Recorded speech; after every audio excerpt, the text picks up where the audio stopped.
Bismillahirrahmanirrahim. Assalamualaikum warahmatullahi wabarakatuh.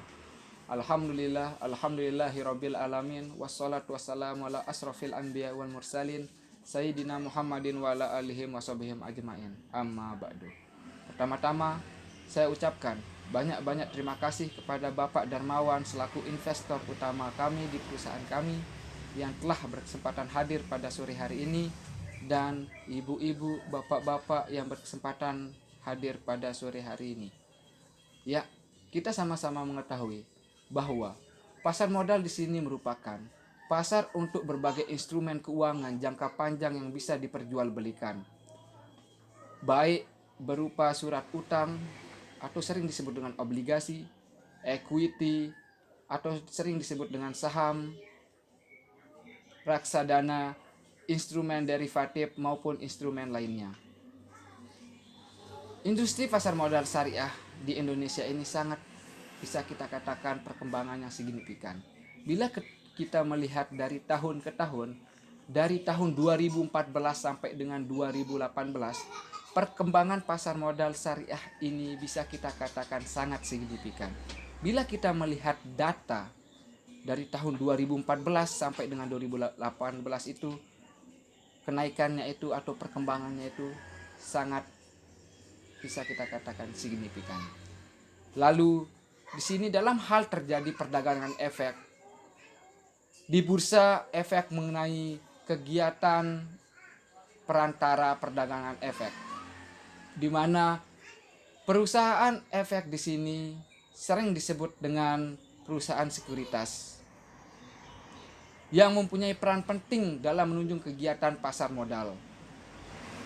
Yang dimaksud dengan pasar sekuritas di sini ialah perusahaan yang bergerak di bidang transaksi jual beli efek. Perusahaan sekuritas ini tidak mengeluarkan efek, tetapi dia itu cuma menjadi perantara antara investor dengan pasar modal dalam melakukan transaksi jual beli efek. Di sini adapun tugas utama dari perusahaan sekuritas yaitu sebagai perantara atau pialang antara investor dan pusat pasar modal dalam bertransaksi, baik itu di pasar saham, obligasi, sukuk, SUN, reksadana, dan lain sebagainya. Untuk di pasar saham, perusahaan sekuritas ini tentunya menjadi perantara antara investor atau pembeli saham dengan Bursa Efek Indonesia yang sering disingkat dengan BEI di sini. Bila kita melihat, adapun perusahaan-perusahaan sekuritas yang berada di Indonesia ini ada dua. Ada yang konvensional maupun ada yang syariah. Adapun jumlah perusahaan sekuritas di Indonesia ini yang bila kita melihat di konvensional itu sebanyak 100 perusahaan konvensional lebih. Lalu sekuritas syariah di sini baru 13 perusahaan sekuritas syariah. Jadinya bila kita melihat perbandingan antara konvensional dengan syariah di sini bisa kita katakan jauh perbandingannya. Lalu bila kita melihat terdapat beberapa provinsi yang masih sangat sedikit sekuritasnya di sini, baik sekuritas konvensional maupun sekuritas syariah. Jadinya di sini adapun provinsi-provinsi yang sedikit sekali masih sekuritasnya di sini, perusahaan sekuritasnya di sini seperti Bengkulu, Bangka Belitung, NTB, NTT, Kalimantan Utara, Kalimantan Tengah, Gorontalo, Sulawesi Tenggara, Sulawesi Tengah, Sulawesi Barat, Maluku, Maluku Utara, dan banyak lainnya.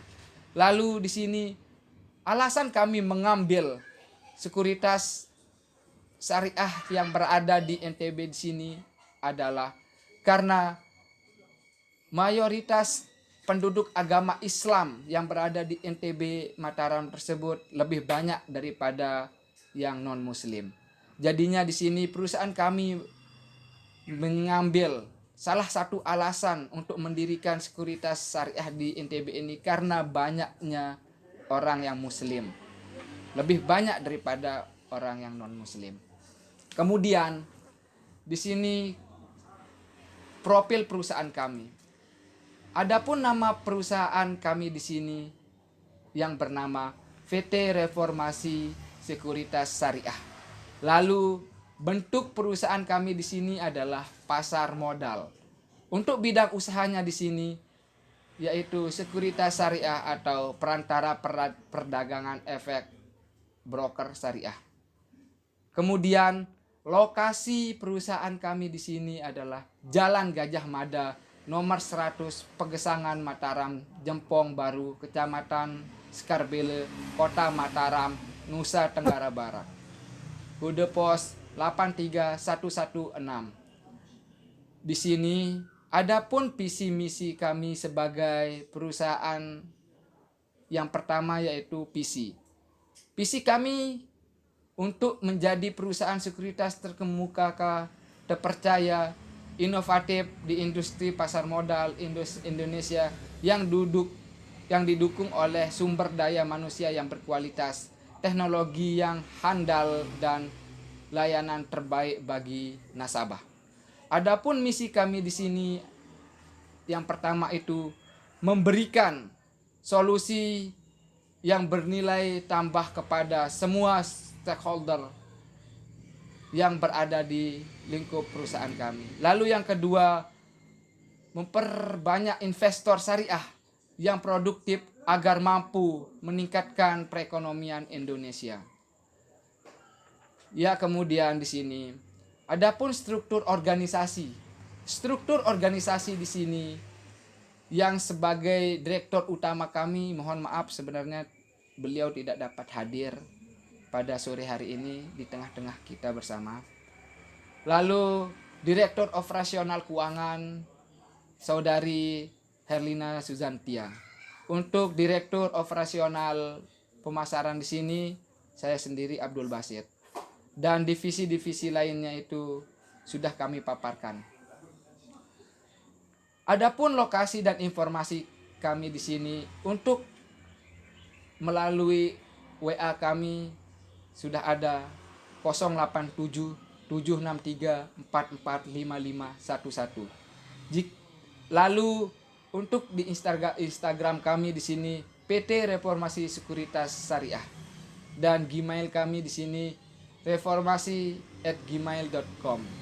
Itu adalah informasi jika bapak-bapak, ibu-ibu ingin menanyakan beberapa hal mengenai PT Sekuritas Reformasi Syariah kami. Kami siap apapun pertanyaan-pertanyaan dari ibu-ibu, bapak-bapak, kami siap. Kemudian di sini adapun tata cara pendirian perusahaan Sekuritas Reformasi Syariah tersebut. Kami pertama-tama kami itu memohon perizinan dulu di OJK, Otoritas Jasa Keuangan, di mana kami itu pergi meminta izin dulu ke OJK. Kemudian menyerahkan dokumen dan laporan keuangan terakhir yang kami miliki. Lalu dalam memproses permohonan, OJK melakukan penelitian. OJK melakukan penelitian di perusahaan kami dan alhamdulillah sudah selesai. Dan yang terakhir itu, yang keempat adalah OJK memberikan izin usaha dan permohonan selama 45 hari. Ya, kemudian di sini sumber daya manusia kami, perusahaan Reformasi Sekuritas Syariah kami di sini, bisa kita katakan kualitas sumber daya manusia merupakan salah satu elemen kunci dalam meningkatkan kinerja atau perusahaan menuju pertumbuhan bisnis yang berkelanjutan. Jika kita mau mendirikan perusahaan yang baik atau mau mendirikan perusahaan yang bisa kita katakan ingin bersaing ke depannya, kita itu harus benar-benar mempersiapkan sumber daya manusia yang berkualitas. Karena bisa kita katakan kualitas suatu perusahaan tergantung pada sumber daya manusia perusahaan tersebut. Jadinya di sini kami akan mempersiapkan beberapa cara untuk meningkatkan terus-menerus sumber daya manusia. Salah satunya itu adalah kami itu mengadakan pelatihan dan pengembangan pegawai. Untuk apa? Untuk kita itu mempersiapkan sumber daya manusia yang berkualitas. Itu tujuan pertama kita melakukan pelatihan dan pengembangan. Supaya pegawai-pegawai kita itu siap untuk bekerja. Lalu yang kedua itu penilaian kinerja pegawai. Perusahaan Reformasi Sekuritas Syariah kami di sini, kami akan terus melakukan penilaian kinerja pegawai. Baik dalam 1 bulan 1 kali, 2 bulan 1 kali, maupun 3 bulan 1 kali. Untuk apa? Untuk mengukur kinerja-kinerja karyawan yang berada di PT Reformasi Sekuritas Syariah tersebut. Supaya sumber daya manusia yang kita punyai di perusahaan kita di sini siap untuk bekerja. Lalu jika kita melihat peraturan OJK nomor 33 garis miring POJK titik 04 garis miring 2014 tentang direksi dan dewan komisaris emiten atau perusahaan publik. Kita melihat banyak sekali tugas, tanggung jawab, dan wewenang yang harus disiapkan oleh suatu perusahaan. Bila kita melihatnya, jadinya kita itu harus siap-siap bekerja keras untuk meningkatkan sumber daya manusia. Lalu selanjutnya di sini, adapun produk dan pemasaran kami. Di sini produk dan pemasaran kami di sini sesuai dengan ketentuan pasal 3 Anggaran Dasar Perusahaan bahwa ruang lingkup kegiatan untuk perusahaan meliputi perdagangan efek di sini. Menurut undang-undang ada perusahaan sekuritas kami ini menjalankan beberapa usaha di sini.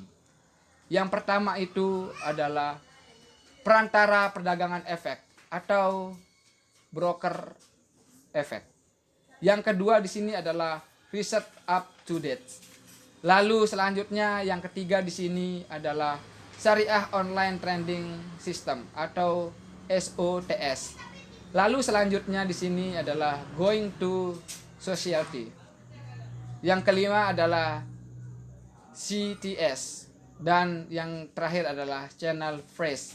Yang dimana kami itu mengambil produk pemasaran kami itu ada 2. Yang pertama itu broker dan yang kedua itu adalah SOTS.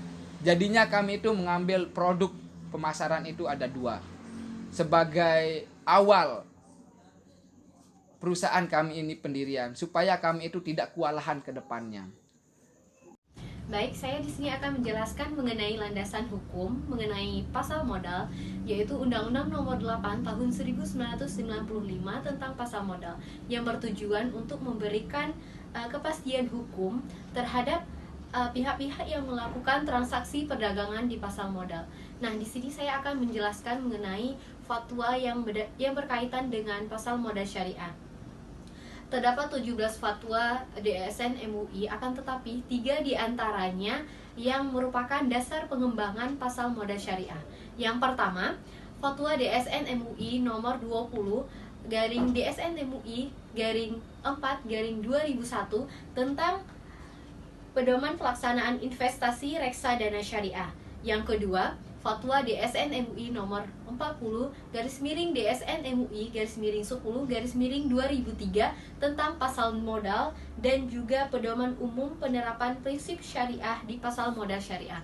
Yang ketiga, fatwa DSN MUI nomor 80 garis miring DSN MUI garis miring 3 garis miring 2011 tentang penerapan prinsip syariah dalam mekanisme perdagangan efek. Pendapatan PT Reformasi Syariah yaitu yang pertama, penerimaan komisi perantara perdagangan efek. Yang kedua, penerimaan jasa mengadministrasikan rekening efek nasabah. Yang ketiga, penerimaan atau pembayaran bunga dan dividen. Yang keempat, penjualan atau pembelian portofolio pemberian penerimaan dari pembayaran kepada nasabah. Yang keenam, aktivitas investasi dengan perusahaan yang telah bekerja sama. Kemudian di sini juga terdapat rencana anggaran daripada PT Reformasi Sekuritas Syariah. Yang pertama, modal awal yang disetor dan administrasi rekening efek nasabah sebesar 55 miliar. Kemudian untuk tanah dan bangunan sebesar 3 miliar 750 juta. Kemudian juga biaya desain menghabiskan 60 juta. Perlengkapan sebesar 1 miliar. Peralatan menghabiskan sebesar 2 miliar 500 juta. Operasional umum di sini 100 juta rupiah. Kemudian gaji karyawan 560 juta. Biaya perizinan 20 juta.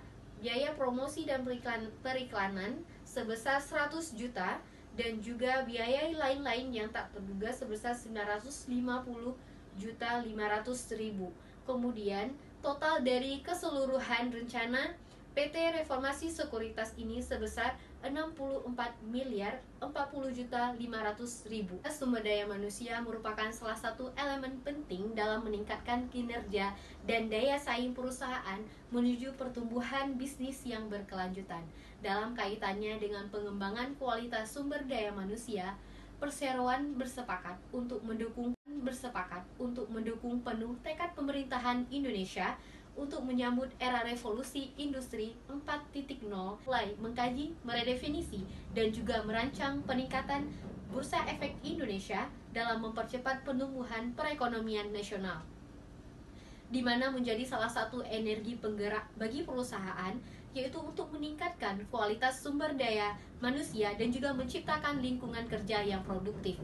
Nah, PT Reformasi Sekuritas ini melakukan berbagai upaya dan juga pengembangan sumber daya manusia perusahaan secara terarah, terstruktur, dan juga konsisten untuk menciptakan pegawai yang profesional, kompeten, dan juga berintegritas. Berbagai cara dilakukan oleh PT Reformasi Sekuritas ini untuk meningkatkan kualitas sumber daya manusia. Mungkin hanya itu yang dapat kami sampaikan dari perusahaan kami. Mohon maaf, kurang lebihnya mohon dimaafkan. Sekian, wassalamualaikum warahmatullahi wabarakatuh.